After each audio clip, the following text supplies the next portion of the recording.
سرتوا لعلكم ترحمون اللهم صل على محمد اللهم صل على سيدنا محمد اللهم صل وسلم على سيدنا محمد وعلى آل سيدنا محمد أعوذ بالله من الشيطان الرجيم بسم الله الرحمن الرحيم اللهم قوي الإسلام من المؤمنين والمؤمنات والمسلمين والمسلمات الأحياء منهم والأموات وسيرهم على إقامة الدين رب اهدم لنا منك بالخير ويا خير ناصرين برحمتك يا أرحم الراحمين.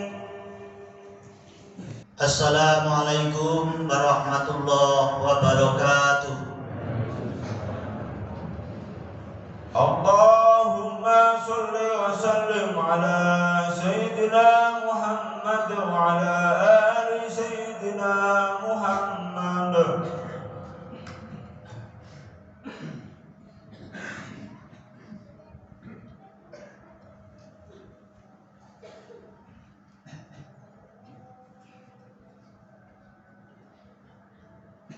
Allahu Akbar, Allahu Akbar, Allahu Akbar, Allahu Akbar, Allahu Akbar, Allahu Akbar, Allahu Akbar, Allahu Akbar, Allahu Akbar, Allahu Akbar kabira walhamdulillahi katsira wa subhanallahi bukratan wa asila.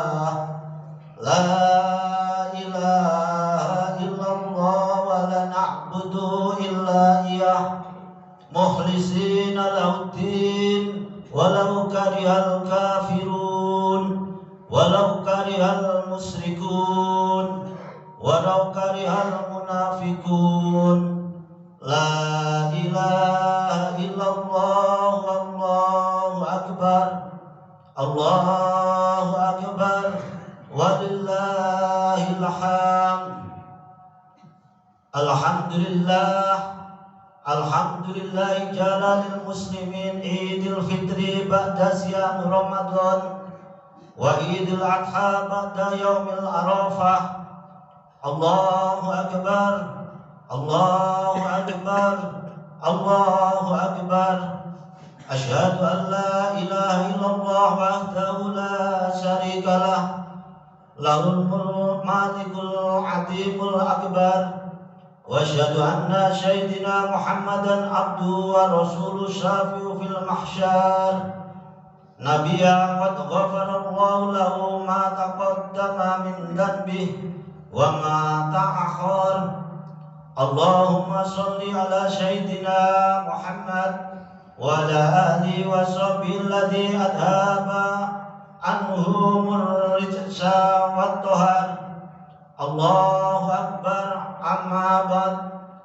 Faya ibadallah ittaqullaha haqqa tuqatih wa la tamutunna illa wa antum muslimun.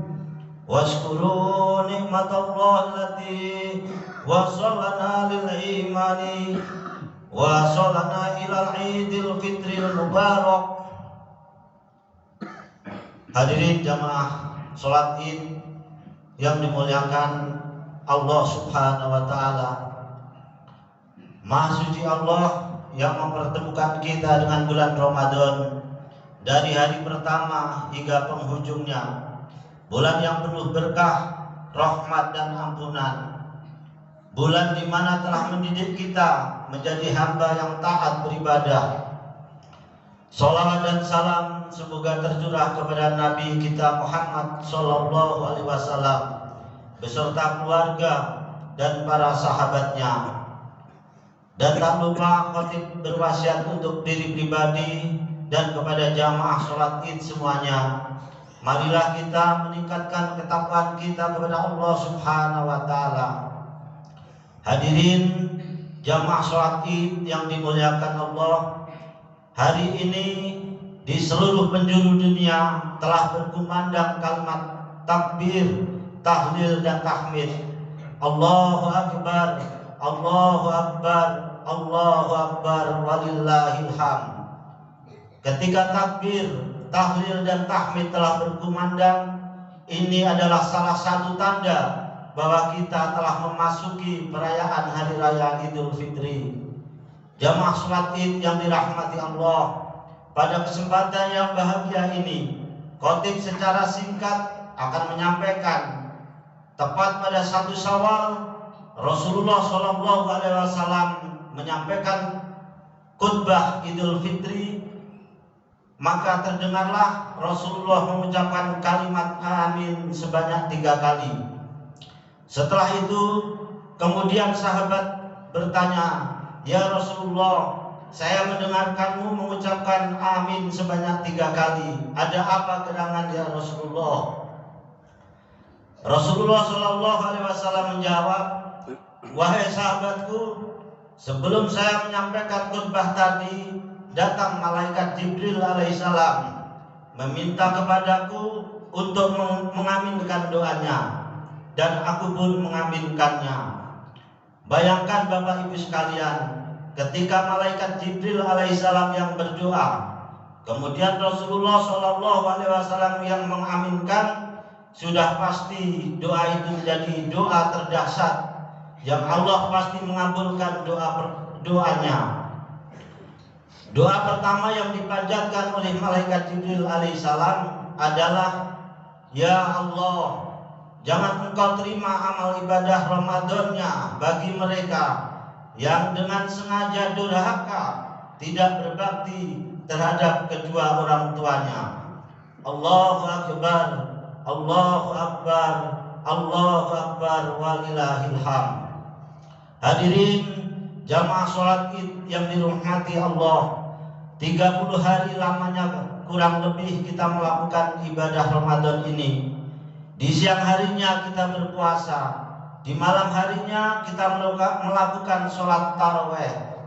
Mungkin kita tambahi dengan tahajud, mungkin kita tambahi dengan tilawah, mungkin kita tambahi dengan sedekah. Tapi demi Allah, semua ini akan menjadi sia-sia di hadapan Allah ketika seorang anak masih sengaja berdosa dan tidak berbakti terhadap kedua orang tua. Maka setelah Ramadan kali ini, kita jadikan momen yang tepat.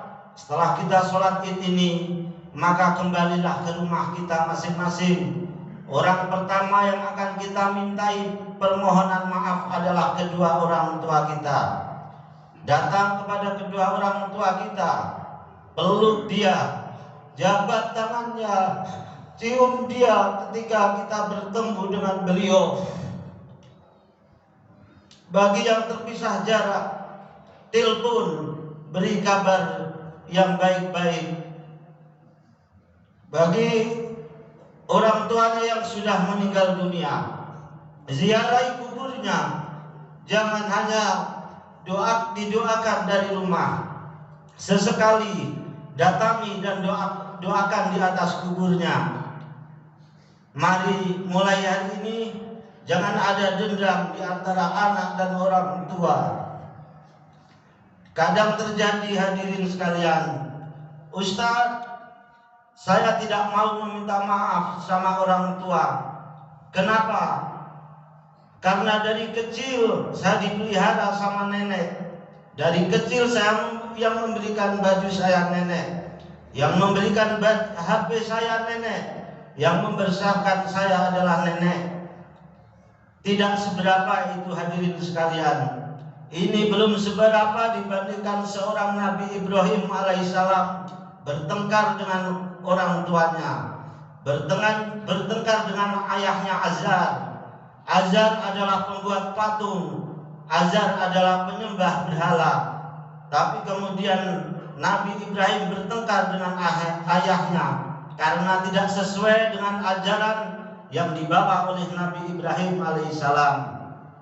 Namun kemudian turun Allah, "Ibrahim, dia itu adalah ayahmu. apa yang dikatakan Ibrahim alaihissalam.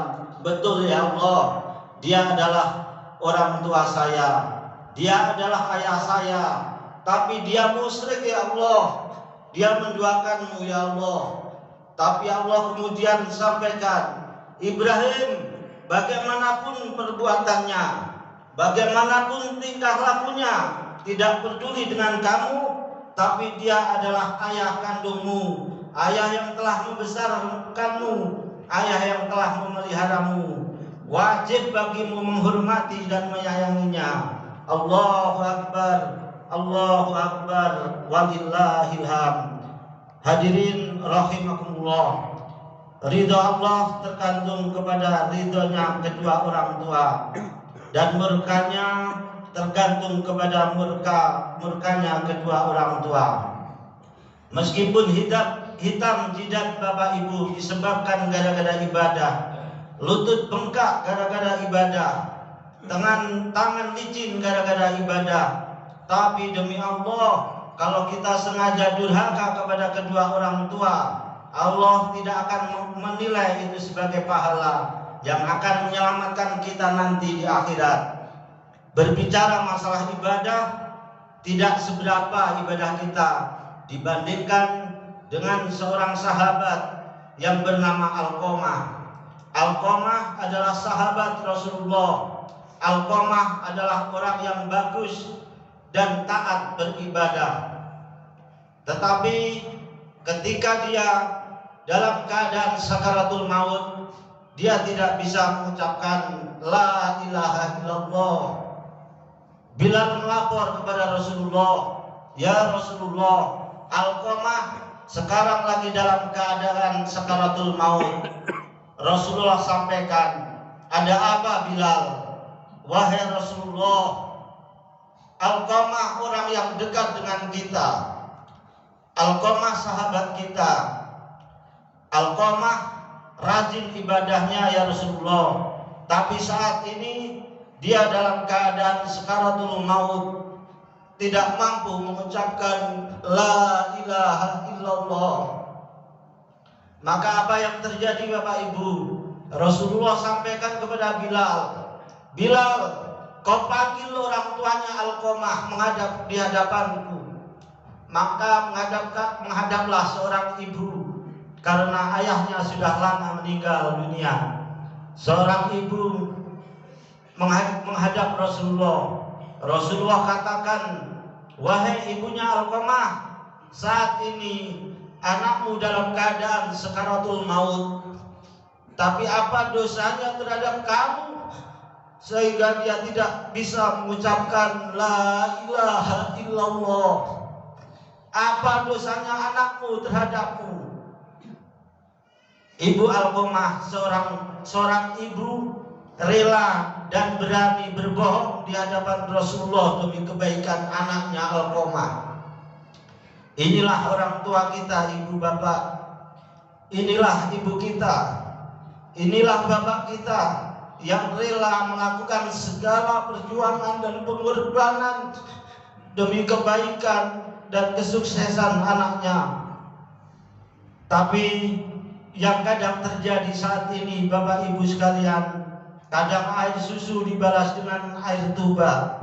Anak sudah menjadi sukses, anak sudah menjadi orang kaya, anak sudah sibuk kanan kiri sampai melupakan orang tuanya. Bahkan ada yang berani menjadikan orang tua sebagai pembantunya. Naudzubillah, tsumma naudzubillahi min dzalik. Selanjutnya apa yang disampaikan oleh Rasulullah? Ya Bilal, kau kumpulkan kayu bakar yang banyak. Untuk apa ya Rasulullah? Ambil Alqamah dan kita bakar secara hidup-hidup. Hadirin, ibu mana yang anaknya, yang rela anaknya yang paling dicintai dibakar di depan matanya secara hidup-hidup? Maka ibu Alqamah mengatakan, ya Rasulullah, jangan bakar anakku ya Rasul. Dan Rasulullah katakan, demi Allah ibu, Alqamah lebih baik dibakar di dunia daripada dibakar di akhirat. Maka apa yang dikatakan oleh Ibu Alqamah, baiklah ya Rasulullah, di hadapanmu engkau menjadi saksi, seluruh dosa dan kesalahan anak-anakku saya ampuni. Memang seorang Alqamah adalah anak yang berbakti, seorang Alqamah adalah anak yang taat. Bahkan Alqamah rela lapar demi aku. Tetapi itu dulu ya Rasulullah. Tapi setelah Alqamah menikah dengan seorang wanita yang cantik, ia lupakan aku ya Rasulullah. Kini dia lebih mempedulikan istrinya daripada saya sebagai ibu kandungnya. Naudzubillah, itulah yang membuat ibunya Alqamah ditinggalkan. Ini yang banyak terjadi. Mohon maaf para bapak, kalaulah kita sudah punya istri, sudah punya anak, bahkan sudah bercucu, tapi orang tua kita masih hidup, ingat, seorang suami wajib mendahulukan orang tuanya daripada istrinya. Cuma kadang-kadang sekarang terbalik, ketika istrinya yang sakit, dia carikan obat yang paling mahal. Ketika istrinya yang sakit, dia carikan rumah sakit yang paling mewah. Tapi ketika orang tuanya sakit, berebut alasan agar tidak merawatnya. Bahkan ada yang membiarkan orang tuanya terbaring sendiri. Allahu Akbar, Allahu Akbar, Allahu Akbar, walillahil hamd. Jamaah sholat id yang dirahmati oleh Allah, maka apa yang terjadi hadirin sekalian? Rasulullah mengatakan, Bilal, kau pergi melihat Alqamah. Maka Bilal menuju ke rumah Alqamah. Baru saja Bilal masuk di rumahnya Alqamah, sudah berucap kalimat la ilaha illallah. Bapak ibu sekalian, begitu keramatnya berdosa kepada orang tua, tidak mampu mengucapkan la ilaha illallah seorang Alqamah, sahabat Rasul dan ahli ibadah. Pantaslah Rasulullah menyampaikan, ya maksiral mukminin, wahai kaum muslimin, wahai orang-orang Islam, siapa yang masih punya orang tua, kemudian dia tidak membahagiakan orang tuanya, tidak menemani orang tuanya, apa kata Rasulullah Shallallahu Alaihi Wasallam? Demi Allah, ketika ajal kematiannya nanti akan tiba, demi Allah tidak akan mampu mengucapkan kalimat syahadat, asyhadu an la ilaha illallah wa asyhadu anna Muhammadar Rasulullah. Allahu Akbar, Allahu Akbar, Allahu Akbar, walillahil hamd. Maka hadirin sekalian, hari ini adalah momen yang tepat untuk mendatangi orang tua kita. Datanglah berminta maaf terhadap orang tua, karena demi Allah, Bapak Ibu sekalian, kalau kita dengan sengaja durhaka kepada dua orang tua, demi Allah kita tidak akan pernah melihat cahaya kebaikan di dunia, lebih-lebih cahaya kebaikan di akhirat. Allahu Akbar, Allahu Akbar, walillahil hamd. Kemudian doa yang kedua yang dipanjatkan malaikat Jibril alaihissalam, ya Allah, jangan engkau terima amal ibadah Ramadannya seorang istri yang dengan sengaja durhaka atau kurang ajar terhadap suaminya. Allahu Akbar, Allahu Akbar, walillahil hamd. Mohon maaf ibu, satu bulan kita berpuasa Ramadan, di malam hari kita melakukan ibadah, tapi kalau kita dengan sengaja durhaka sama suami, kita sengaja kurang ajar terhadap suami, maka demi Allah puasa dan ibadah yang lainnya juga akan menjadi sia-sia di hadapan Allah. Begitu pentingnya seorang istri taat kepada suaminya.